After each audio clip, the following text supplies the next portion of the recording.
The Tao of Self-Confidence, Episode 618. Welcome to the Tao of Self-Confidence, where I share stories of amazing women who have discovered their inner journey to self-confidence. Visit our website at thetaoofselfconfidence.com. Your inner journey to self-confidence awaits. Well, hello, friend. Welcome to the Tao of Self-Confidence, where I share stories of amazing women who have discovered their inner journey to self-confidence. I'm your host today, Sheena Yap Chan, and today I have a phenomenal lady on the show today. She is a fashion designer and blogger, and I'm really excited to have her on and share her story with us today on self-confidence. So without further ado, I'm going to introduce you to Dane Gonzalez. Dane, how are you today? Maybe you can fill in a little bit more about yourself to the listeners. Hi, it's so nice to be on here. I'm really flattered and I'm excited to share. So I'm basically a Jill of all trades, but I am a fashion designer now, full force, 100%. I am half Filipina and I have a Spanish and American mix, and I'm originally from Cebu, but I grew up all over the world. So that's more or less sort of the short on me. And the other thing is that I've lived on Boracay on and off for the last 13, 14 years. I'm pretty much an island girl. There you go. That's the summary, I guess, as short as I can get. Awesome. Well, thanks for sharing that. And Dane, what'd be your favorite self-confidence quote? There are too many, really, but maybe not the quote that's about self-confidence specifically, but that helps me a lot outline everything that I do, is one by Don Draper from the show Mad Men. It really is so simple. He basically says, make it simple but significant. And I feel like I apply that to everything that I do. And as long as I stick to that rule, which is not difficult to attain because it's not complex. It doesn't have to be complex to be good. That keeps me kind of rooted in my confidence because I feel like I'm just sticking to my true self rather than trying to be something that I'm not. Thanks for sharing that, and I love that quote. Especially, as women, we always tend to overanalyze everything and make it harder than it really is. And when we learn to just keep it simple and stick to the basics, it's a lot better and a lot more refreshing, and we don't get as frustrated. So I really love that quote that you mentioned. And in your own words, how do you define self-confidence? Self-confidence is really just about knowing that I'm going to mess up and I'm going to make mistakes and I'm going to lose my patience, and I'm going to have these human responses to certain situations, but that's okay, So self-confidence for me is more about, it's weird because the second I turned 30, I just sort of left a lot of my baggage behind, made me much more confident because I realized there wasn't any way I was going to achieve being perfect. So I might as well just roll with it. And so for me, self-confidence is really just about kind of being okay with being imperfect, and then just embracing that and realizing that that's perfection in its own way, just being sort of chill with that, leaving your ego behind and being cool with like people telling you that, whatever, they don't appreciate you or you made a mistake. For me, that's self-confidence and being able to say, okay, yeah, and not even, having to defend these mistakes with like stubbornness and saying, no, you're wrong, but just saying, okay, yeah, I messed up. That's fine. That for me is the ultimate self-confidence because then nothing can really shake you because at the end of the day, you're going to screw up some way. But being able to walk away from it, being able to say, I'm cool with that. I accept that about myself. That's real self-confidence. Thanks for sharing that great definition. And Dane, what was your life like before your discovery of self-confidence? Standard woman in her 20s, lots of insecurities, really just sort of scrambling to figure out life, not really understanding priority, and sort of just like everybody else who is in their 20s and is female predominantly. I can really only speak for females, but we are kind of searching for this better version of ourselves, and we're constantly unhappy with what we find at the end of it all because, I think in your 20s, you're supposed to go through this period of discovery, self-discovery. And that's supposed to be difficult. You have to sort of break in order for you to, put yourself together, back together, and become something greater. And so, yeah, I mean, I worked in the club scene for a while, and, I was drinking a lot and partying a lot, and I had the wrong friends. I had many friends that sort of liked me for the wrong reasons, and they just gave me the wrong energy, really. And so you're just going around in circles, chasing your tail in your 20s. And self-confidence for me materialized really when I started meditation a few years ago, and that really changed a lot. It's kind of calmed me down and pulled me back together, and made me more myself, made me less lost, made me more okay with not being perfect. And, realizing that you're just tired of being sort of, sad and anxious about life, and you're just ready to let go of that. And meditation helped me a lot because it just teaches you to let go of, everything, all your emotions and all your thoughts, really good and bad. I just realized that there was no way I was going to find happiness if I was going to hold on to every single negative thought and emotion. And so, yeah, that changed when I started meditation. But before that, I was like everybody else, just sort of crying out for help. I think we've all been there. Thanks for sharing that. And I totally agree. We've all been there, the self-discovery, the insecurities, especially as women, especially growing up as Asian women, like with media telling you like you have to look and be a certain way. It's hard, right? We compare ourselves to those things thinking that's what beauty is.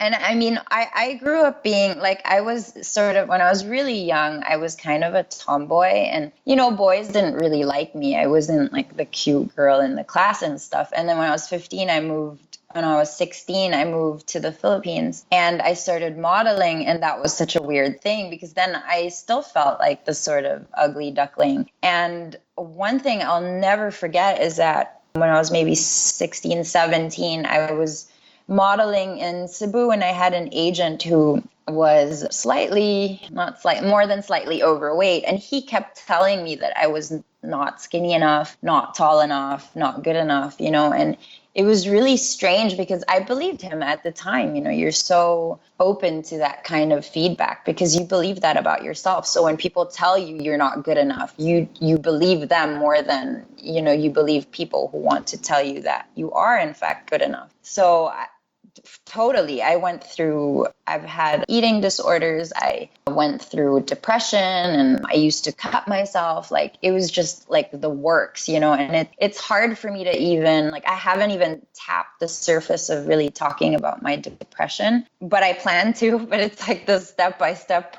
process. But for sure, I was like more than lost.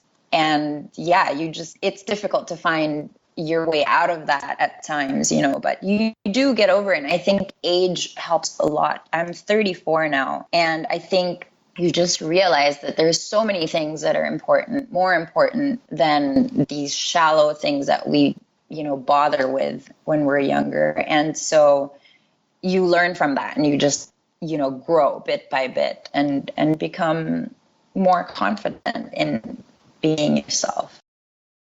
Thanks for sharing that. And yeah, when we can talk about these topics, especially what we've gone through, it really helps other women out there realize they're not the only ones who feel this way. And I'm grateful that you are able to talk about it and be able to share as much as you can, right? And especially when you mentioned about meditation, learning to let go. I mean, that's always, I think, a challenging thing to learn to let go of.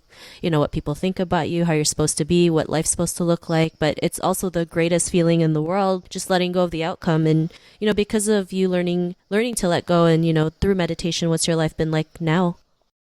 So my life now is really as good as I could wish for it to be, especially after having gone through what I've gone through in my life. So I get to travel. I get to wake up, in a comfortable home, even though we travel around a lot. So we build a home everywhere we go. But I have this sort of stability that comes from not having to deal with anxiety and depression, and just sort of knowing that I've overcome that really daunting part of my life. You know, I was always told that I would be on medication for a long time or forever, and that I would need to be in therapy. When I was young, they told me that I had a chemical imbalance. That was a trendy thing at that time. And so I thought I was cursed for life. And so one of the things that I really value the most about my life now is the fact that I'm not chained to that. I'm not chained to that prediction that people made about my life in the past. And I do get to wake up and be happy and comfortable in my own skin. So for me, that's the best thing about my life now. And so, yeah, I spend it pretty much, it's almost like removing the anxiety and the depression and the questions and the insecurity from my life gave me more room to sort of really do the things that I want to do and sort of bloom in my own way and become more myself. So my life now is really more about travel and spending time with my friends and people that are good for me.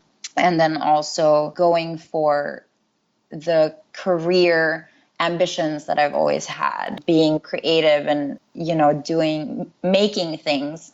So it's a really, really huge privilege to be able to do something that I love to do and to have people respond to me in a way where they appreciate it and they understand the love that it came out of, you know. So yeah, my life now is very, very different. I just had a conversation with my boyfriend about that last night, how far I've basically come. And it really, yeah, nothing could be truer. It's just a far cry from what it used to be like 10 years ago, let's say. Awesome. Well, thanks for sharing that. And that's great. You know, you were able to trust your gut and realize, you know, just because someone tells you that you're chemically imbalanced and you have to be on meds forever, you knew that there's other ways, right? You can do things naturally. Yeah. I do believe in chemical imbalances, but I believe that really so many people are overprescribed medication for just simple anxiety or, you know, depression that is temporary. And I feel like for as long as we're going to try to put a Band-Aid on every single, you know, mental health issue, instead of really getting to the root cause of it and trying to deal with it in other more holistic ways, I feel like the person will always depend on medication to solve their problems. And it doesn't, because you just become dependent on it. And this is the biggest, you know, a lot of people ask me, they're like, oh, how did you overcome your depression or whatever? And they always ask me if they should go to therapy, they should take medication. And I always say, well, if you want to go to therapy because you want to talk about it, that's good. You should do that. But I don't think medication is a solution. I think in very rare cases, that's what you should do if it's really severe. But I think you have many other options like meditation, exercise, and even changing your diet can vastly improve your mental health state. Because if you're feeling foggy because you're eating the wrong food, you're consuming a lot of sugar, or, you know, you're not exercising at all, so your body's not balanced. Of course it's not feeling happy, you know. If you're drinking all the time and you wake up with a hangover every day, of course you're going to feel bad. Of course you're going to feel depressed if you do that often enough. And so people really need to kind of look at those causes rather than just taking a pill for it, in my opinion. This is something I'm really passionate about because I get asked a lot about treating mental health issues. And I'm not a doctor, but I'm someone who's, you know, come out of this situation, and my depression and anxiety was pretty severe. So I'm sure that it can work for other people the way that I dealt with mine. Thanks for sharing then those great tips. You know, sometimes we don't realize, you know, what are the causes to the way we feel, you know, how we feel, whether it's depression or low self-esteem. And when we can see the causes, we can find ways to solve it, right? To, like you mentioned, if we feel overweight, we'll start exercising. And yes, sometimes it can be simple as that. Sometimes it's not. Everyone's, you know, obviously everyone's situation is different, but, you know, we're all there for each other to help each other out, no matter what the situation is. So I'm glad that you're able to share that and bring, an important topic like mental health to our listeners, right? Because I'm sure we've all gone through it, right? No matter how big or small it may be. So thanks again for sharing that. And, if our listeners wanted to get to know a little bit more about you and what you do, or check out some of your work, is there any links or social media profiles we can connect with? Yeah, so I'm mostly active on my Instagram, which is at Trust Me, It's Paradise. I also have a blog that I don't update so often, but I try every few months. It's called trustmeitsparadise.com. And yeah, those are my personal links that I update. So I post a lot of quotes, and a lot of people ask me for advice, so I will share publicly my answers just in case there are other people who have the same question. So I do question and answer sometimes, because I find that there are really quite a few people out there who want to connect and want to talk about these things. And I also get a lot of emails asking me for advice. So if that's ever something that anyone needs as well, I'm always here to listen. Awesome. Well, thanks for sharing that. And I'm sure some of our listeners out there would love to connect with you and, talk about, these types of topic. And it's great that you're able to open up to that. So thanks again for sharing. And to our listeners, if you want to connect with Dane, you can also head on over to the taoselfconfidence.com. Her show notes will pop up along with everything else that we talked about. And I really just want to thank Dane for taking the time to share her story and tips with us on self-confidence. So thank you so much, Dane. Thank you for having me. Not a problem. It was really great having you on the show. And to our listeners, be on the lookout for another new episode of another amazing woman's journey to self-confidence, and we'll talk to you soon. Bye for now. Thank you for tuning in to another amazing episode of The Tao of Self-Confidence. Get your free audiobook by visiting our website at thetaoofselfconfidence.com. Your inner journey to self-confidence awaits.